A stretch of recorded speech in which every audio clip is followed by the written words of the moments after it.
নমস্কার, ফিরে এলাম বিরতির পর। বিরতির আগে আমরা যে বিষয়গুলো নিয়ে আলোচনা করছিলাম ঠিক সেই একই জায়গাতেই থাকবো।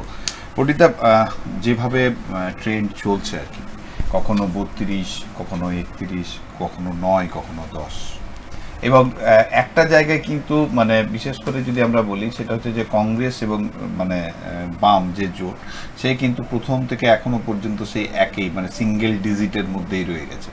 আমি আমাদের রাজ্যের কথা বলছি, এবং দেশের কথা বলতে গেলে যদি আমি ইন্ডিয়া জোট বা এনডিএ জোটের কথা বলি, তাহলে কিন্তু মানে যেভাবে যাচ্ছে, যারাই ক্ষমতায় থাকুক বিরোধী কিন্তু খুব স্ট্রং হবে, এটা একদম এক কথায়। মানে বিগত আমরা যে লোকসভা নির্বাচনের বিরোধীদের খুব একটা খুঁজেই পাইনি, এবং বিভিন্ন বিষয়গুলো নিয়ে বিরোধীদের একটা বেশ যে পরিমাণে বিরোধীদের মানে ভূমিকা হওয়া উচিত, সেই ভূমিকা আমরা খুব একটা দেখতে পাইনি। সেই জায়গায় দাঁড়িয়ে এবারে যে গভর্নমেন্ট হবে, তাতে ইন্ডিয়া জুটি গভর্নমেন্ট করুক বা এনডিএ গভর্নমেন্ট করুক, এক কথায় যদি আমরা বলি তাহলে কিন্তু উন্নয়নের ক্ষেত্রে বা পরিস্থিতি মানে যেভাবে আসবে আর কি বিল পাসের ক্ষেত্রে, এবং বিরোধীরা সেখানে একটা স্ট্রং মানে একদম খুব শক্তিশালী ভূমিকার মধ্যে থাকবে, এটা কিন্তু বলার অপেক্ষা রাখে না।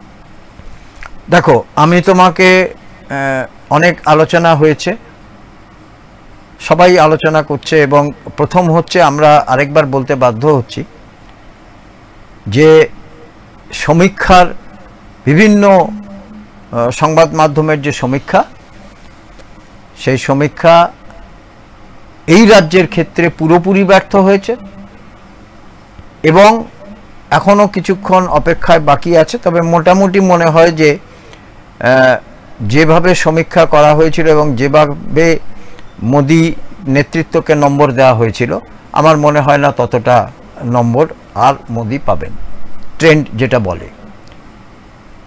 একটা কথা মনে রাখতে হবে যে মোদি যেভাবে কাজ করছিলেন, তার কাজকর্ম, এবং এটাকে বিরোধীরা কিন্তু সরাসরি হিটলারের সঙ্গে তুলনা করছিল, এবং তার নেতৃত্বে যেভাবে, যেমন পার্লামেন্টে একটা নতুন পার্লামেন্ট ভবন হলো, সেই পার্লামেন্টের নতুন ভবনের উদ্বোধনে সেখানে রাষ্ট্রপতিকে ডাকা হলো না, অথচ দেশের সংবিধানের সব হচ্ছেন রক্ষাকর্তা হচ্ছেন রাষ্ট্রপতি। কিন্তু রাষ্ট্রপতি যেহেতু ব্রাহ্মণ নয় অথবা মানে আদিবাসী, সেহেতু রাষ্ট্রপতিকে বাদ দিয়ে একটা পার্লামেন্ট ভবনের উদ্বোধন হলো। এটা কি করে সম্ভব? এই প্রশ্নটা কিন্তু বারবার উঠছিল, এবং আমার মনেও প্রথম উঠেছে। দ্বিতীয়ত হচ্ছে যে বিরোধীরা মোদির যে কাজকর্ম, সেগুলোর ওপরে কিন্তু রীতিমতো হোমওয়ার্ক করে সেখানে কিন্তু তারা প্রচারটা চালিয়েছে।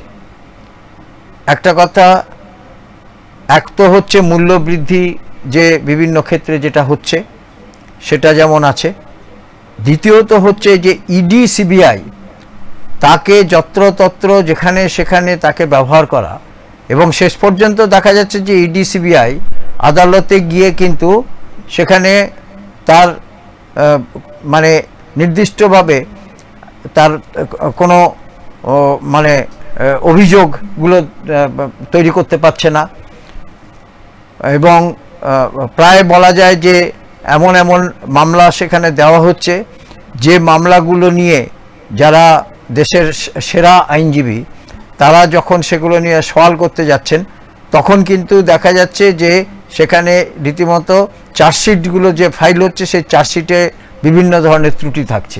অর্থাৎ কি, সরাসরি হচ্ছে, আজকে তুমি দেখো অভিষেক বন্দ্যোপাধ্যায়ের বিরুদ্ধে এতগুলো মামলা এবং এতবার তাকে ইডি এবং সিবিআই ডেকেছে, এবং তিনি কিন্তু সেখানে উপস্থিত হয়েছেন বারবার, এবং শেষ নির্বাচনের আগে তাকে দিল্লিতে আবার ডেকে পাঠানো হয়েছিল, কিন্তু তিনি কিন্তু এই 10 তারিখ পর্যন্ত রক্ষা কবচ নিয়ে কিন্তু তিনি নির্বাচনটা লড়াই করলেন। এইরকম বহু রক্ষা কবচ নিয়ে অনেকেই আছেন, এবং সাধারণ মানুষ তারা লক্ষ্মীর ভাণ্ডার যত না তারা পছন্দ করবে, তত মোদির কিন্তু এই হিন্দুত্ব কিন্তু পছন্দ করবে না। সেটা শুধু এই রাজ্য নয়, সেটা অন্য রাজ্যেও, কারণ ভারতবর্ষ হচ্ছে বহু ভাষার মানুষের দেশ। ফলে প্রত্যেকটা ভাষার মানুষকে নিয়ে চলাটাই হচ্ছে এখানে হচ্ছে মূল মানে প্রধানমন্ত্রীর দায়িত্বের মধ্যে পড়ে। অথচ আমরা দেখলাম এখানে প্রথম থেকে এসেই একটা নির্দিষ্ট একটা শ্রেণীকে সেখানে কিন্তু একটা বিভেদমূলক একটা আচরণের মধ্যে ফেলে দেওয়া হলো। এই পোলারাইজেশন এটা কিন্তু মানুষ কিন্তু পছন্দ করছে না। এক সময় আমরা দেখেছি যে উত্তরপ্রদেশে সেখানে 3 তালাক যখন চালু হলো তখন কিন্তু মহিলারা মোদিকে দুহাতে আশীর্বাদ করেছিলেন, কিন্তু আজকের যে আমরা দেখতে পাচ্ছি তাতে কিন্তু সরাসরি দেখা গেল যে সেই মুসলিম ভোটটা সরাসরি কিন্তু মোদির থেকে কিন্তু সরে গেল। একইভাবে এই রাজ্যে যারা সংখ্যালঘু মানুষ তারা কিন্তু একেবারে সরাসরি তারা কিন্তু এটা বললেন যে এটা বিশেষ করে মোদির ওপরে তারা কোনোভাবে কোনো কথা তারা বিশ্বাসযোগ্য মনে হলো না তাদের। তারা কিন্তু তৃণমূল নেত্রীর ওপরেই আস্থা রাখলেন।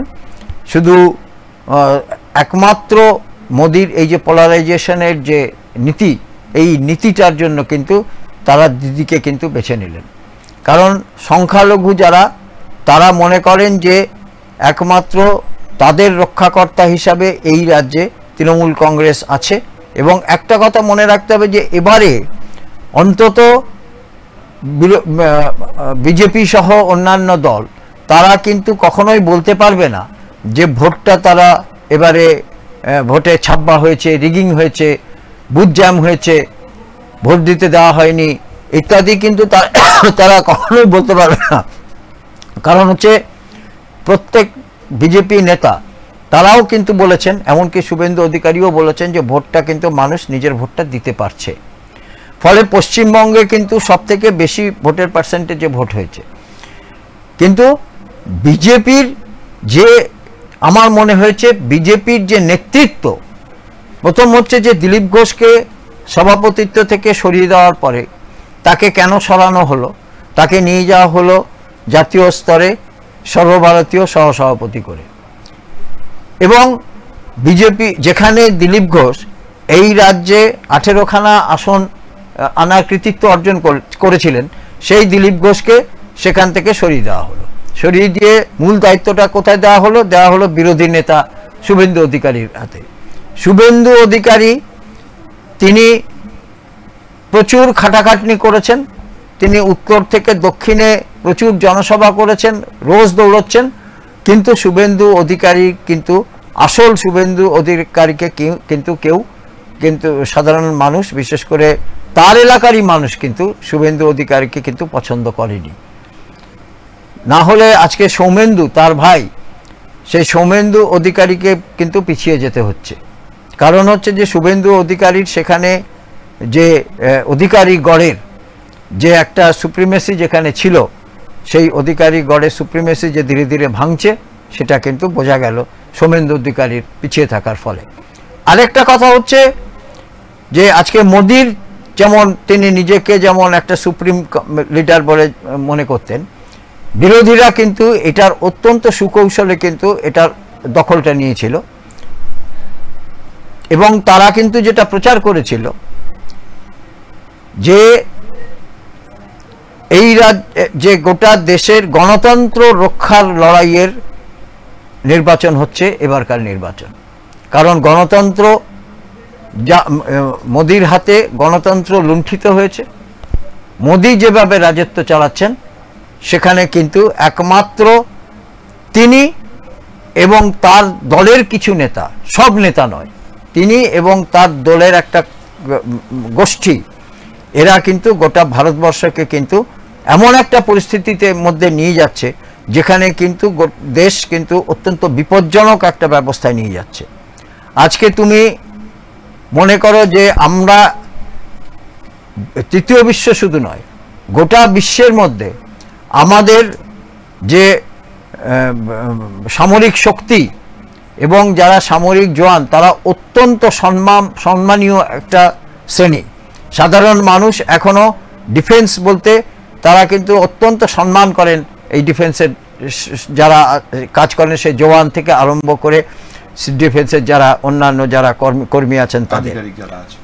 অথচ আজকে যে কোন ডিফেন্সে আজকে যে কোনো গ্রাম থেকে কিছু ছেলেকে তুলে নিয়ে সেখানে অগ্নিবীরের নামে সেখানে 4 বছরের জন্য সে ডিফেন্সে চাকরি দিয়ে 4 বছরের ডিফেন্সের মধ্যে সেখানে গোটা ভারতবর্ষ বিভিন্ন জায়গায় ঘুরতে 4 বছর লেগে যায়। সেই 4 বছরে কিছু ছেলেকে সেখানে অগ্নিবীর বলে তাদেরকে ডিফেন্সে ঢুকিয়ে তারপর 4 বছর পরে তাদের চাকরি থাকবে না, তাদের হাতে 20 লাখ টাকা ধরিয়ে দিয়ে বলবে তারা বাড়ি চলে যাও। এটা কোনোদিন ডিফেন্সে কোনোদিন হয়নি। ডিফেন্সের একটা নিজস্ব নিয়ম আছে, সেই নিয়ম অনুযায়ী সেখানে রিক্রুটমেন্ট হয়। সেই রিক্রুটমেন্টের পরে তারা একটা শর্ট সার্ভিস কমিশন, একটা long service commission, short service commission যারা বেছে নেবেন তারা তাদের একটা বয়স আছে, সে বয়সে তারা রিটায়ার করবেন, তারা বাড়ি যাবেন, কিন্তু দেশের জন্য কিন্তু তাদের প্রাণ সদাই নিবেদিত। কিন্তু এই অগ্নিবীর বলে যারা যে একটা তৈরি করা হয়েছে এটা আর কিছু না, এটা হচ্ছে একটা কন্ট্রাক্ট সার্ভিস। ডিফেন্সের এই কন্ট্রাক্ট সার্ভিস এগুলো কোন দেশে হয়? এগুলো আমরা দেখেছি যে এই যে বিভিন্ন ধরনের ছোট ছোট দেশ যাদের এখানে সবসময় যুদ্ধ লেগে থাকে, অর্থাৎ ইসরায়েল, কখনো আমরা দেখেছি এই বিভিন্ন ছোট ছোট ইউরোপের ছোট ছোট দেশে এখানে কিছু রিক্রুটমেন্ট হয় যে যাদেরকে বলে যে মার্সিনারিস, তারা হচ্ছে কিছু দিনের জন্য তারা কন্ট্রাক্টে মানুষ মারার দায়িত্ব নিয়ে নেয়। কিন্তু আমাদের ডিফেন্স তার একটা আলাদা সম্মান আছে সারা পৃথিবীতে। সেই ডিফেন্সে অগ্নিবীর এটা কিন্তু উত্তরপ্রদেশ বা বিহারের যারা বেশিরভাগ মানুষ যেখান থেকে গেছেন তারা কিন্তু মোটেই এটাকে কিন্তু একেবারেই তারা এটাকে গ্রহণ করেননি। অন্য একটা কথা যেটা বারবার মনে হয়েছে সেটা হচ্ছে যে দেশের অর্থনীতি বলেই কিছু ছিল না, এটা মোদি নীতি হয়ে গেছিল এবং দেশের মাত্র 2জন বা 3জন যারা এই দেশের গোটা অর্থনীতিকে নিয়ন্ত্রণ করছিলেন 2-3 জন ব্যবসাদার।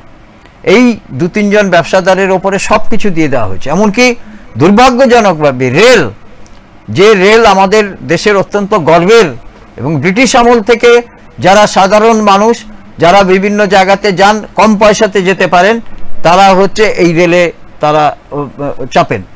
রেলের চাপার মধ্যে একটা আলাদা ঐতিহ্য আছে, রেলের মজা আলাদা। সেই রেলটাকে তারা বিক্রি করে দিলেন, বন্দে ভারত বলে একটা রেল তৈরি করলেন যেখানে এত টাকা ভাড়া যে সেখানে একটা স্তরের মানুষ আছেন যারা ছাড়া সে বন্দে ভারতে কেউ চাপতেই পারে না। আগে ছিল একটা মেল, একটা এক্সপ্রেস ট্রেন যেখানে সাধারণ মানুষ ন্যূনতম ভাড়াতে এক জায়গা থেকে আরেক জায়গায় যেতে পারতেন। সেই মেল ট্রেন এক্সপ্রেস আস্তে আস্তে কমিয়ে দেওয়া হলো, রাজধানী বন্ধ হয়ে গেল, দুরন্ত প্রায় বন্ধের মুখে। স্থানীয় যে লোকালগুলো সেগুলোর পর্যন্ত ভাড়া বাড়িয়ে দেওয়া হলো।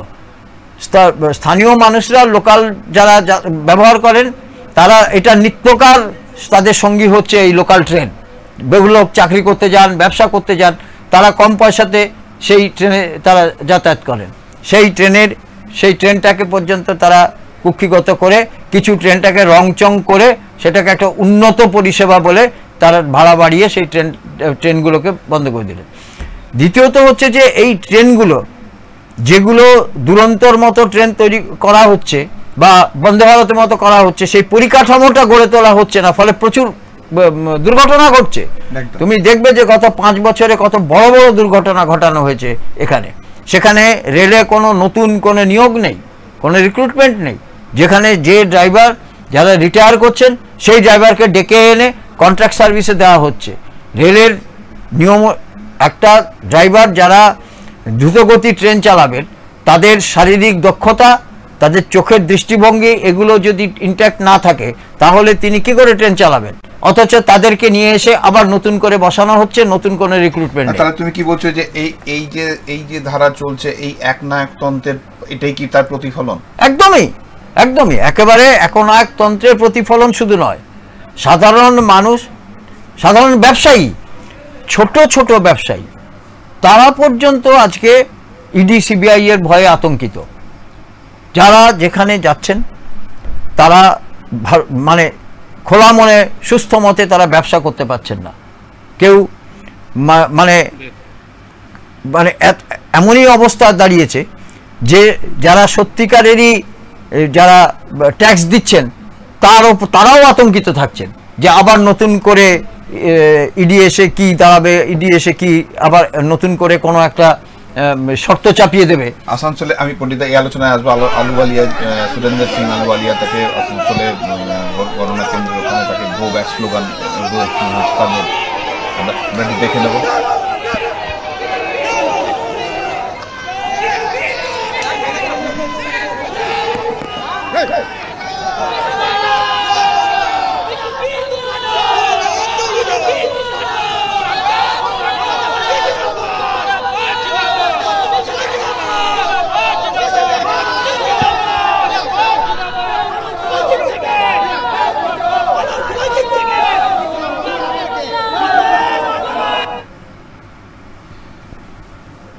আমরা দেখলাম যেভাবে একদম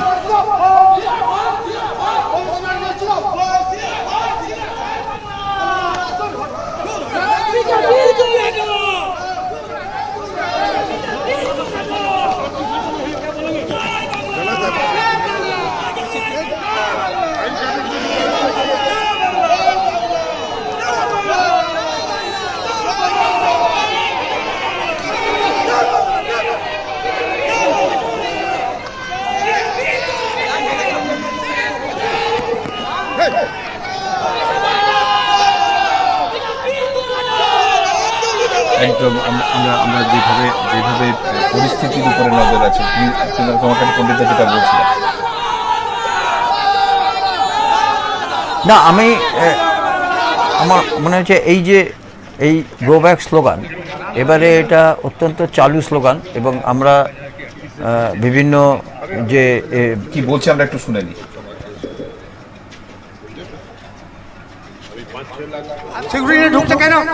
এটা আইন আছে কি না স্যার বলুন। আইন তো সবার জন্য, ক্যান্ডিডেট আছে তার সিকিউরিটি ঢুকে যাবে আর পাবলিক যারা যাবে তাকে তো আটকে দেবে। জয় বাংলা কেন বলবো না? কেন বলবো না? আমরা বাংলা থেকে বাংলা বলবো না? আমি জয় ভারত বলবো, জয় বাংলা বলবো, জয় বিহার বলবো, জয় উত্তরাখণ্ড বলবো, বলবো না? এটা অধিকার আছে। ধমকি দিলে কিছু হবে না, অনেক ধমকি দিয়েছে দেখে নিন না। ওটা ওয়েস্ট বেঙ্গলের মধ্যে দ্বিতীয় লহর চলছে, ধমকি দিলে কিছু হবে না, প্রমাণ হয়ে গেছে। বলছিল বড় বড় কথা বলছিল, বাংলার মানুষ এরকম কোন ধমকি থেকে ভয় পায় না। আমরা আজকে যে চিন্তা, বাংলা আজকে চিন্তা করবে দেশ কালকে করে, এটা ইতিহাসের বাত আছে। আমরা শুনলাম সুরেন্দ্র সিং আলুওয়ালিয়া আসানসোলে ছিলেন, তাকে গো ব্যাক স্লোগান শুনতে হলো। এবং আমরা আলিপুরদুয়ারে আমাদের প্রতিনিধি পণ্ডিত সুমিত কার্জি আছে, আমরা সুমিত কার্জির সঙ্গে কথা বলে নেব কি পরিস্থিতি আলিপুরদুয়ারে।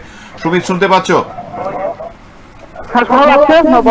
সুমিত, আলিপুরদুয়ার একদম কি পরিস্থিতি ওখানে? দেখো, সকাল থেকে কিন্তু ভোট গণনা চলছে এখানে, কিন্তু বলতে গেলে বিজেপি সকাল থেকে এগিয়ে আছে। টোটাল 10 রাউন্ড হয়ে গেল। 10 রাউন্ডের পরেও 20,000-এর বেশি ভোটে এগিয়ে রয়েছেন বিজেপি প্রার্থী মনোজ টিগ্গা। ইতিমধ্যে বলতে গেলে মাঝখানে কিন্তু তৃণমূল এগিয়েছিল, তারপর আবার পিছিয়ে দেয়। এখানকার যে বামফ্রন্ট প্রার্থী রয়েছে মিলিয়ে, ওরাও তিনি মোটামুটি ভোট পেয়েছেন। তবে এর আগের 2019-এর লোকসভার ক্ষেত্রে এখানে বিজেপি জয় হয়েছিল ভোটে। তবে সেই নিরিখে এবার কম মার্জিনে জিততে পারে বিজেপি, এমনই তারা আশাবাদী। তবে একটু আগে যেটা চিত্র দেখা গেল, বিজেপি প্রার্থী মনোজ টিগ্গা, তৃণমূল কংগ্রেস প্রার্থী প্রকাশ চিকবেরাগ এবং বামফ্রন্ট প্রার্থী মিলিয়ে, তারা কিন্তু একসঙ্গে বসে টিভির মধ্যে খবর দেখছেন এবং তারা একটা জনসমক্ষ একটা আলোচনাও করলেন যে যেখানে গোটা রাজ্যের তোলপাড়, দাঙ্গাবাজ, বিভিন্ন মারপিট, খুন ঘটনা এই ভোট নিয়ে, সেখানে আলিপুরদুয়ার শান্তিময় ভোট হয়েছিল এবং পাশাপাশি গণনার দিনেও কিন্তু এই শান্তিময় গণনা কেন্দ্রে দেখা গেল 3 প্রার্থী একসঙ্গে নজিরবিহীন একটা ঘটনা। তবে এখানে বিজেপি কিন্তু এগিয়ে রয়েছে 10 রাউন্ড গণনার পরেও। একদম তুমি প্রত্যেকটা বিষয়ের উপরে নজর রাখো, আমরা তোমার সঙ্গে আবার যোগাযোগের মধ্যে আসবো। পণ্ডিত, একটা ভালো চিত্র, ভালো খবর, সেটা হচ্ছে যে একটা সৌহার্দ্যের বার্তা।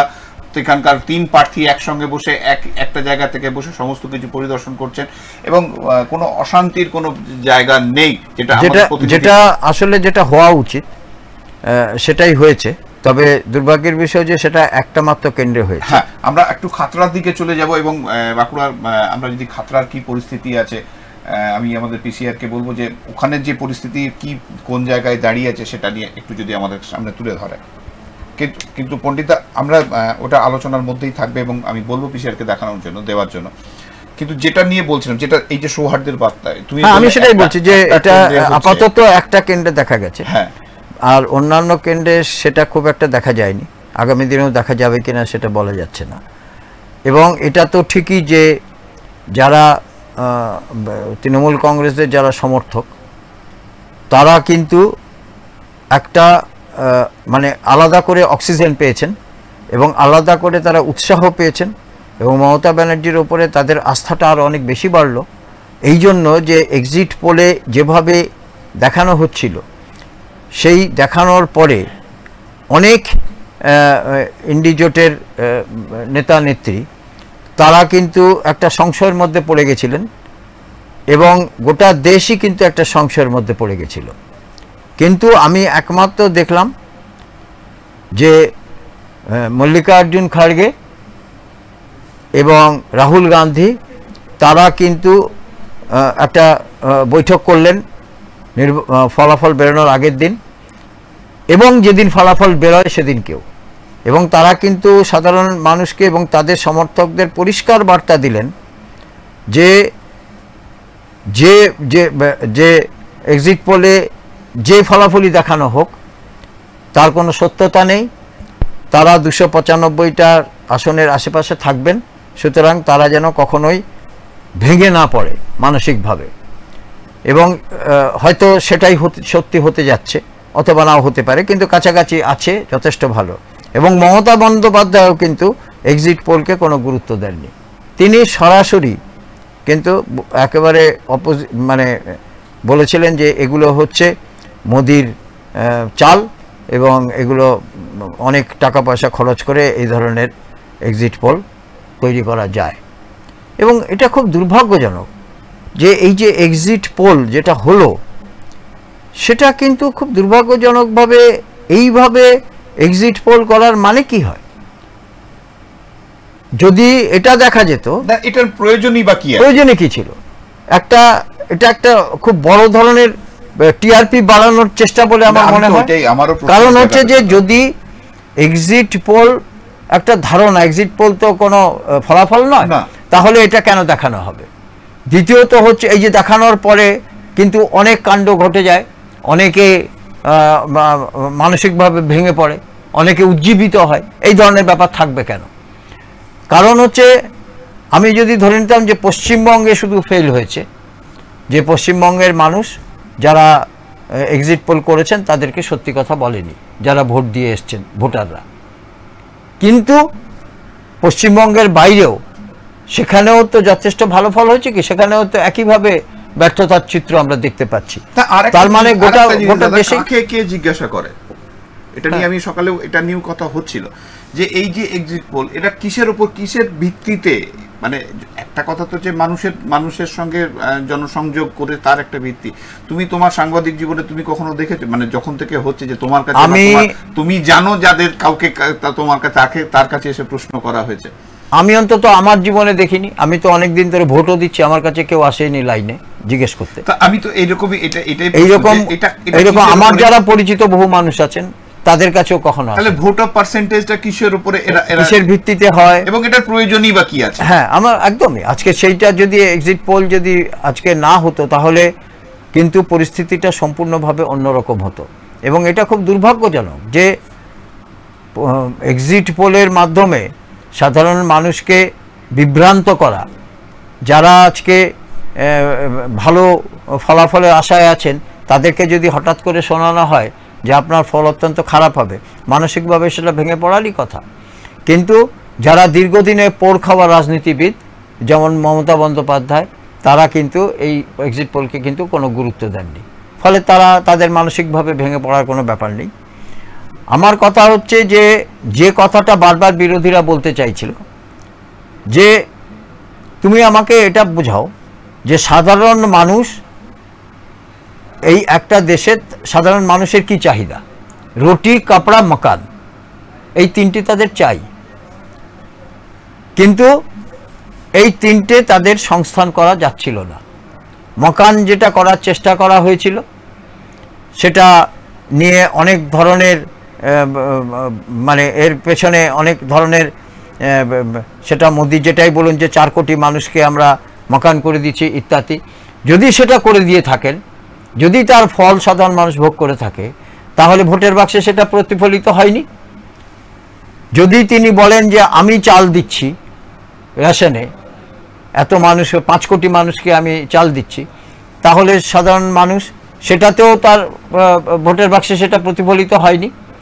তাহলে মোদির যেটা আমার মনে হয়েছে, বিশেষ করে প্রথম হচ্ছে যে মোদির যে নেতৃত্ব, সেই নেতৃত্বের মধ্যে যত না সাধারণ মানুষের জন্য ভাবনা ছিল, তার থেকে বেশি ভাবনা ছিল তার নিজের ক্ষমতাকে কুক্ষিগত করা। এটা যেমন এক। দ্বিতীয় হচ্ছে যে তিনি তার যে নখ দাঁত হাত পা যেগুলো থাকে একটা সরকারের, অর্থাৎ পুলিশ, ইডি, সিবিআই, ডিফেন্স, অমুক তমুক যেগুলো থাকে, সমস্ত কিছু তিনি ব্যবহার করছিলেন বিরোধীদের ওপরে। এটা কিন্তু সাধারণ মানুষ কখনোই মেনে নেবে না। বারবার একটা জিনিস, একজনকে আসানসোলের এক তৃণমূল নেতাকে 14 বার ডাকা হয়েছে। কেন ডাকা হয়েছে 14 বার?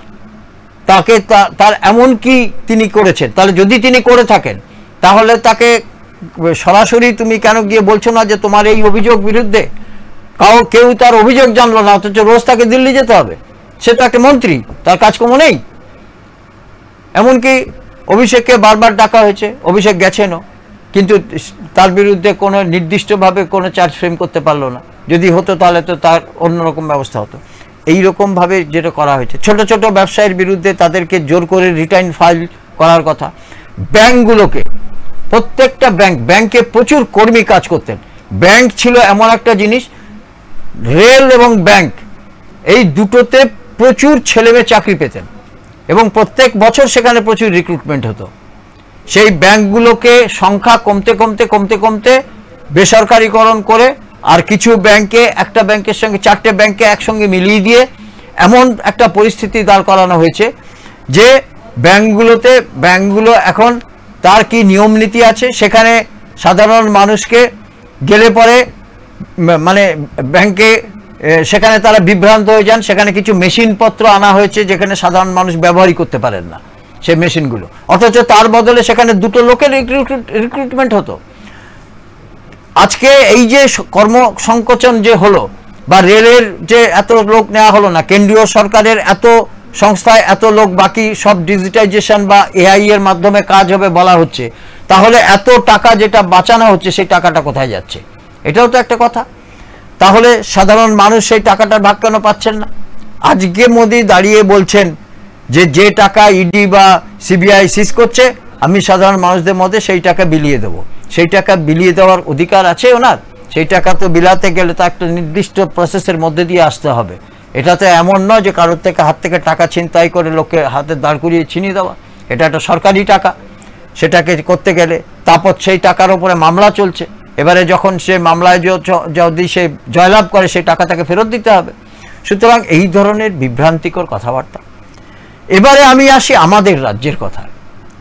আমাদের রাজ্যে প্রথমত হচ্ছে যে আজ থেকে 15 বছর আগে এই রাজ্যে বিজেপির ভোট পার্সেন্টেজ ছিল 4%।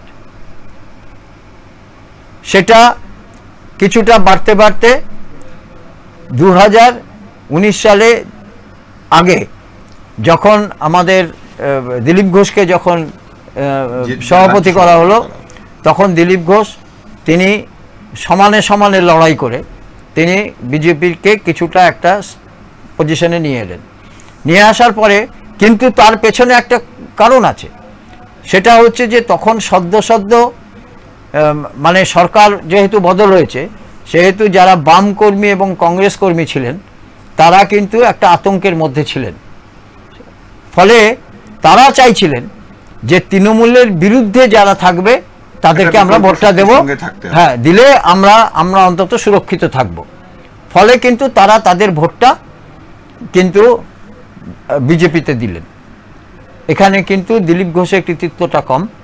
এখানে বরং বলা যায় যে বাম কংগ্রেসের কৃতিত্বে, বাম কংগ্রেসের তার যোগদানে। দিলীপ ঘোষ নয় পণ্ডিতা, আমি আরেকটা বিষয়, আরেকজনের নাম তোমাকে এই বিষয়ে করতেই হবে, যে যার ভূমিকাকে যদি আমরা একটু মানে এখানে না দেখি, তাহলে পুরো এই যে 2019-এর যে লোকসভা নির্বাচন, সেই লোকসভা নির্বাচনটা একতরফা হয়ে যাবে। সেটা হচ্ছে, আমরা যদি মুকুল রায়ের কথা না বলি, একদম এক কথায় যদি মুকুল রায় সেই মুহূর্তে তার রাজনৈতিক যে পরিস্থিতি, তিনি সেই সময় যেভাবে রাজনীতির গুটি খেলেছিলেন, সেটা যদি না হতো, তাহলে দিলীপ ঘোষের পক্ষেও এটা সম্ভব হতো না। বা বাম কংগ্রেসের যে ভোটটা তুমি সুইপ হওয়ার কথা বলছো, সেই ভোটও কিন্তু ওইখানে সুইপ হতো না। না, সেটা যদি বলতে হয় যে মুকুল রায়কে কখনো কখনো চাণক্য বলা হয়েছে। আজকে তৃণমূল কংগ্রেসের যে ক্ষমতায় আসা বা তার পরবর্তী ক্ষেত্রে যে বিভিন্ন দল থেকে নেতা কর্মীদের যে তার দলে নিয়ে এসে যোগ দেওয়ানো, সেটা তো মুকুল রায়ের একটা হাত ছিল। ফলে মুকুল রায় এই কাজগুলো করতে সহস্ত ছিলেন, সংগঠনটা কিভাবে তৈরি করতে হয় সেটা তিনি করেছেন। কিন্তু আজকে আমাকে দুর্ভাগ্যজনকভাবে যেটা বলতে হচ্ছে, যে তাদের সংগঠনটা যে মানে শুধুই মাত্র একটা মানে বিগ জিরো। কারণ আজকে সন্দেশখালি নিয়ে যেভাবে আজকে প্রচার করা হলো, সেটা একটা আন্তর্জাতিক ক্ষেত্র পর্যন্ত পৌঁছে গেল। বিভিন্ন আমাদের রাজ্যের বাইরে বিভিন্ন মিডিয়া তারা নিয়মিত সন্দেশখালি নিয়ে প্রচার করতে শুরু করলো, সন্দেশখালির মহিলাদের নিয়ে। সেই সন্দেশখালিতে দেখা গেল যে মানে কোনো সংগঠন তৈরি করতে পারলেন না। সেই সন্দেশখালি আজকে সেখানে তাকে প্রার্থীকে সেখানে এলাকা ছেড়ে পালিয়ে আসতে হলো। আমাকে বলো, বিজেপি কি সত্যি করেই বাংলায় কোনো সংগঠন করতে পেরেছে? একদমই নয়, একদমই নয়, একদমই নয়। বিজেপি কোনোভাবে কোনো সংগঠন করতে পারেনি। আর কংগ্রেসের যা সংগঠন ছিল ভেঙে ভেঙে সেটা বেশিরভাগই তৃণমূলের দিকে চলে যাওয়ার ফলে ওই অদীপ চৌধুরী একমাত্র শিবরাত্রি সলতের মতো টিকেছিলেন। বাকি আর কোনো কিচ্ছু নেই এই রাজ্যে। একমাত্র বামেদের যে কিছুটা ভোট ছিল এবং বামেদের যে ছেলে মেয়ে যারা নতুন করে কিছু কিছু করার চেষ্টা করছিল, আমি সেটা আগেও বলেছি যে তারা চেষ্টা করছে ঠিকই, কিন্তু সাধারণ মানুষ তাদেরকে কতটা গ্রহণ করবে এটা। কারণ মানুষের কিন্তু এখন একটা মনে রাখতে হবে যে এখন মানুষ যাদেরকে সমর্থন করবে তাদের থেকে কিছু না পেলে তারা সমর্থন করবে না। অর্থাৎ ক্ষমতায় যারা নেই তাদেরকে কিন্তু তারা সমর্থন করবে না। কারণ একটা যে লক্ষ্মীর ভাণ্ডার বা অন্যান্য আরও যে প্রকল্প, সরকারি জনমোহিনী প্রকল্প যেগুলো, সেগুলো অন্তত আর যাই হোক সেগুলো তো বামেরা দিতে পারবে না এখন। সেখানে এই রাজ্যে এখন বিজেপিও দিতে পারবে না। ফলে খুব স্বাভাবিকভাবে লক্ষ্মীর ভাণ্ডারের একটা খুব বড় একটা প্রভাব, এবং সেটা নিয়ে শুধু প্রভাব নয়, এটা নিয়ে রীতিমতো তৃণমূল কংগ্রেসের পক্ষ থেকে হোমওয়ার্ক করা হয়েছে। লক্ষ্মীর ভাণ্ডার 100 দিনের প্রকল্প এবং সিএএ বিরুদ্ধে যে প্রচার, এগুলো নিয়ে রীতিমতো হোমওয়ার্ক করা হয়েছে। আমি একটা কথা আমার বলার কথা, যে এই আমাদের দেশ, আমার রবি ঠাকুরের মতে, দিবে আর নিবে, মিলাবে মিলিবে, যাবে না ফিরে, এই ভারতের মহামানবের সাগর তীরে। আমাদের দেশ হচ্ছে উদার দেশ, বহু মানুষ এখানে আসেন, থাকেন, যান। সেই দেশের যে আবেগ, সেই দেশের যে ডেমোগ্রাফি, সেটাকে মোদি বুঝতেই পারেননি। এখানে তিনি এসেই বলে সিএএ, কেন সিএএ, কিসের জন্য? এত মানুষ এখানে রয়েছেন, তারা ভোট দিচ্ছেন, তারা থাকছেন, তারা এই রাজ্যের অন্ন খাচ্ছেন, এই দেশের অন্ন খাচ্ছেন, এই দেশে তারা কিছু যোগদান করছেন, তারা কাজ করছেন, কর্ম করছেন। শুধু তাই না, তাহলে তো তোমাদের এই যে 5 বছর দুটো ট্রান্স পার করলে, তাহলে তো ওই ট্রান্সগুলো তোমাদের ছেড়ে দিতে হবে। হ্যাঁ, অবশ্যই, কারণ ওই লোকগুলোর ভোটেও তো তুমি নির্বাচিত। হ্যাঁ, এবং কেন সিএএ হলো, কেন হবে, তার কোনো নেই। শুধু যারা আমরা নাগরিকত্ব দিচ্ছি, নাগরিকত্ব কাদেরকে দেবেন? যারা আজকে বাংলাদেশ থেকে যারা এই রাজ্যে আসবে, তাদের তাও অটোমেটিক নাগরিকত্ব পাবে। তারা যদি সত্যিকারের কাগজপত্র নিয়ে যদি বলে যে আমরা ওই দেশে চলে যাব, তাহলে তো সেটার জন্য তো সিএএ করার দরকার নেই। আর যারা বেআইনিভাবে যারা সীমানা পেরিয়ে আসবেন তাদেরকে কেন নাগরিকত্ব দেওয়া হবে, কেন তাদেরকে সিএএ এর মাধ্যমেই বা কেন দেওয়া হবে? সুতরাং এইগুলো যে প্রচারে যে কাজ করেছে, এবং নাগরিকত্বটা কাদের জন্য? আজকে যারা এই মতুয়াদেরকে বারবার খেলানো হয়েছে যে আমরা নাগরিকত্ব দেব, এবং প্রত্যেকটা রাজনৈতিক দল মতুয়াদেরকে নিয়ে, অথচ ওরা এখানে থাকছেন, ওদের নামে এখানে স্টেশন আছে, ওদের নামে এখানে মন্দির আছে, ওদের নামে দীর্ঘদিন ধরে শুধু ওদের ভোটে তো দেশের প্রধানমন্ত্রী নির্বাচিত হচ্ছে। হ্যাঁ, এবং দীর্ঘদিন ধরে গুরুচাঁদ ঠাকুর অমুক তারা প্রত্যেকে এখানে এসে থেকেছেন, তারা রীতিমতো তারা, এবং গোটা ভারতবর্ষ ছড়িয়ে আছে এই মতুয়া শ্রেণী। কই তারা তো ভারত বিরোধী কোনো কাজ করেনি, তাহলে বারবার এখানে সিএএ করা ইত্যাদির কি প্রয়োজন পড়েছিল? আজকে মূল ভুল যেগুলো, যে ভুলটা, সেই ভুলটাকে স্বীকার করতে হবে মোদিকে। এবং সব থেকে যেটা বড় কথা, বারবার যেটা ওনার সতর্ক হওয়া উচিত ছিল, যে যারা বিরোধীরা যেটা বলছে যে গণতন্ত্রের যে নিয়ম নীতি, গণতন্ত্রকে রক্ষা করতে হবে, গণতন্ত্রকে রক্ষা করতে না পারলে কিন্তু দেশ টিকবে না। তিনি এটা ঠিক যে তিনি বিভিন্ন দেশে তিনি যাচ্ছেন, বৈদেশিক নীতি তিনি ঠিক করছেন, তিনিই যাচ্ছেন, বিদেশমন্ত্রী বলে কিছু নেই, তিনি যাচ্ছেন। বিদেশমন্ত্রী যিনি যাচ্ছেন তিনি একদিকে যাচ্ছেন, এবং তিনি যাচ্ছেন দেশটার ভেতরে কি সমস্যা, দেশের মানুষের কি সমস্যা, এইটাকে আজকে একটা কথা মনে রাখতে হবে যে বারবার দেখো দুটো জিনিস আছে। একটা হচ্ছে এখানে সরকারকে, এই রাজ্যে সরকারকে শিল্প বিরোধী তকমা দেওয়া হয়েছে, যে এখানে কোনো শিল্প আসে না, এবং টাটাকে তাড়ানো হয়েছে। দ্বিতীয়ত হচ্ছে, তারপরে সবথেকে বড় যেটা অভিযোগ, সেটা হচ্ছে যে দুর্নীতি, বিভিন্ন জায়গায় দুর্নীতি হয়েছে। 28,000 এখনও শিক্ষকের ভাগ্য ঝুলিয়ে আছে সুপ্রিম কোর্টে। অথচ দেখা গেল যে এই জয়, এই ধরনের সমস্ত অভিযোগকে নস্যাৎ করে এই ধরনের জয় এলো। তার মানে এটা তারা প্রমাণ করার জায়গায় এলেন কোর্টের বাইরে, যে সাধারণ মানুষ তারা এই ধরনের কথা বিশ্বাস করেনি।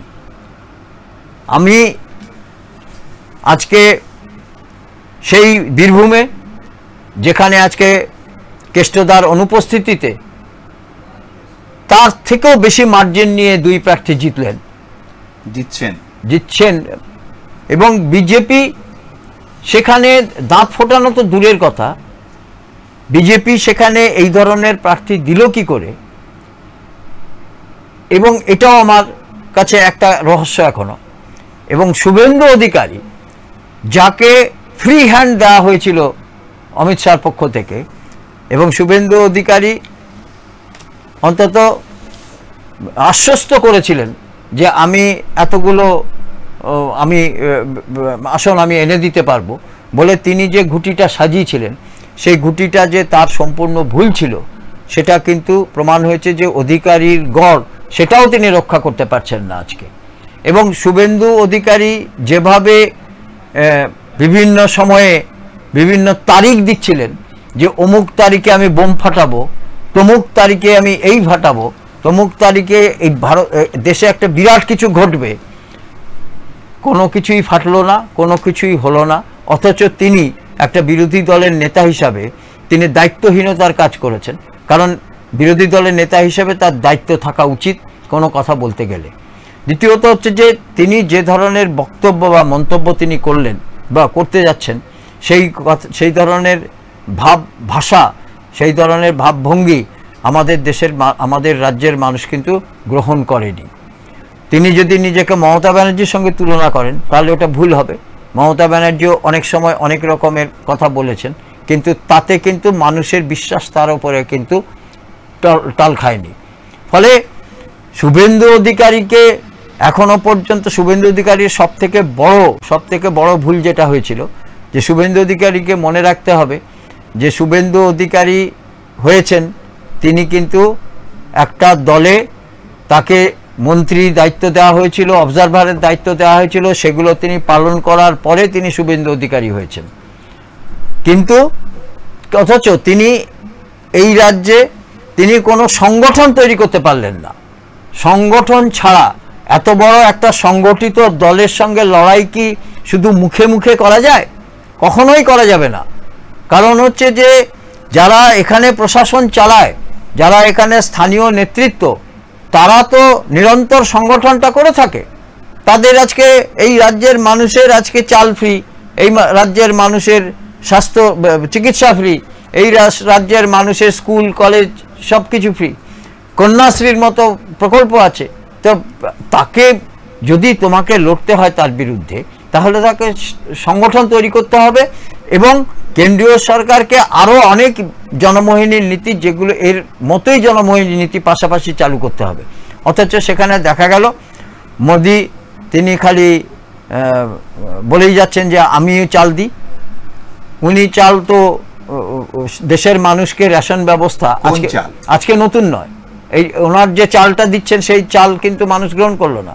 কারণ চাল যিনি রেশন যেটা দেন সেটা আজকে নতুন কিছু নয়, সেটা এই ভারতবর্ষের মানুষ যাদেরই রেশন কার্ড আছে তারাই রেশন পাওয়ার যোগ্য। সুতরাং তিনি চাল দিচ্ছেন এমনটা নয়, কিন্তু ওনার যে ভাবভঙ্গি যেটা মোদির, আমি একটা এটা স্বীকার করতে নেই যে একটা সময়ে 2014-তে বা 2019-এ যে মোদি লহর যেটা একটা উঠেছিল, সেই মোদি লহরটা যে আস্তে আস্তে বিলীন হয়ে গেছে, সেটাতে বোঝা যাচ্ছিল যে সেটা ওনারা নিজেরা সেটা বুঝতে পারছেন।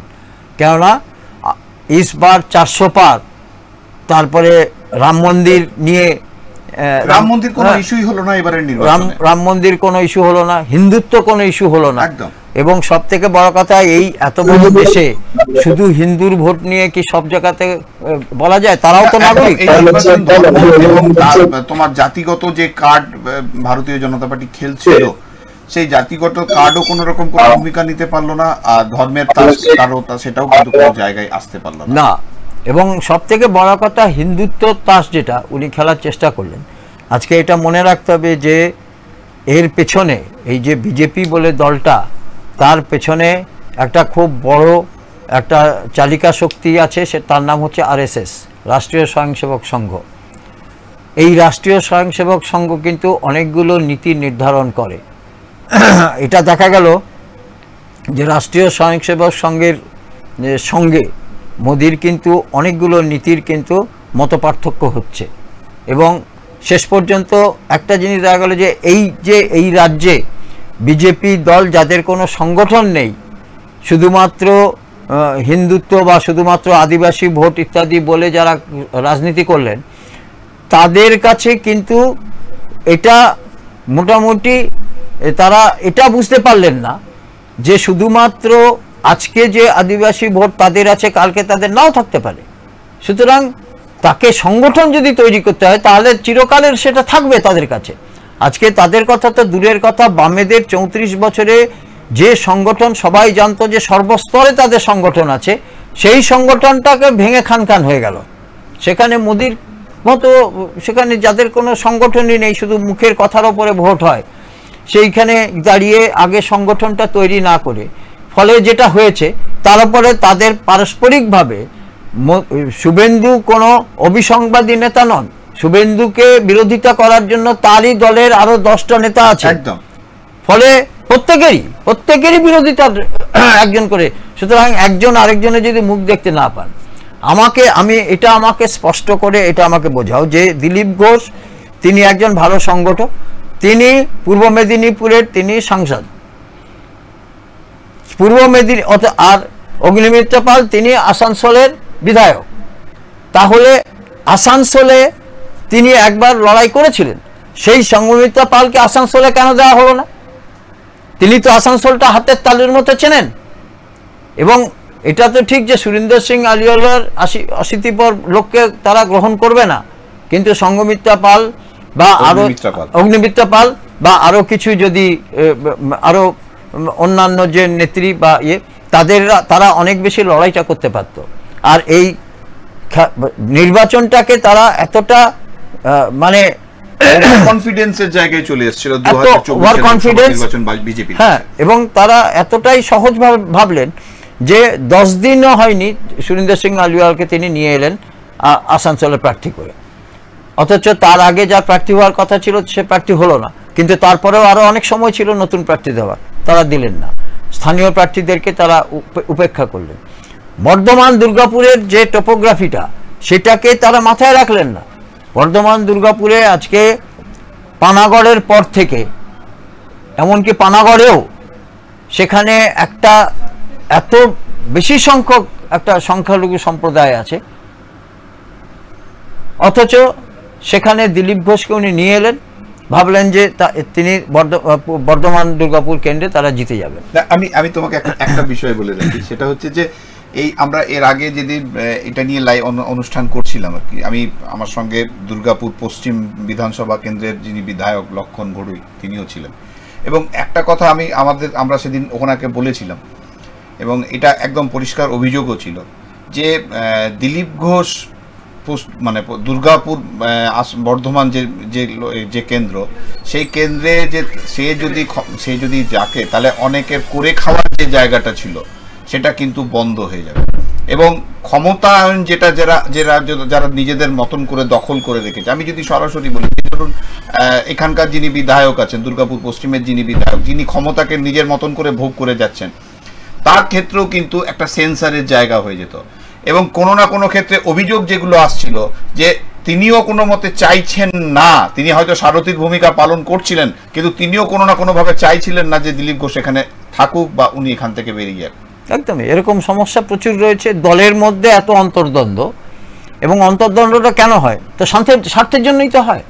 ফলে এই যে রাজ্যে এখনো পর্যন্ত হঠাৎ করে তাদের 37-38 থেকে 40% পর্যন্ত ভোট 2019-এ উঠে গেছিল শতাংশের হিসেবে, সেই ভোটটা নেমে গেল কতটা? আজকে দেখা গেল যে প্রায় 48% ওপরে এখনো পর্যন্ত তৃণমূল কংগ্রেসের ভোট উঠে গেছে, আর বিজেপির নামতে নামতে 30%-এরও নিচে নেমে গেছে।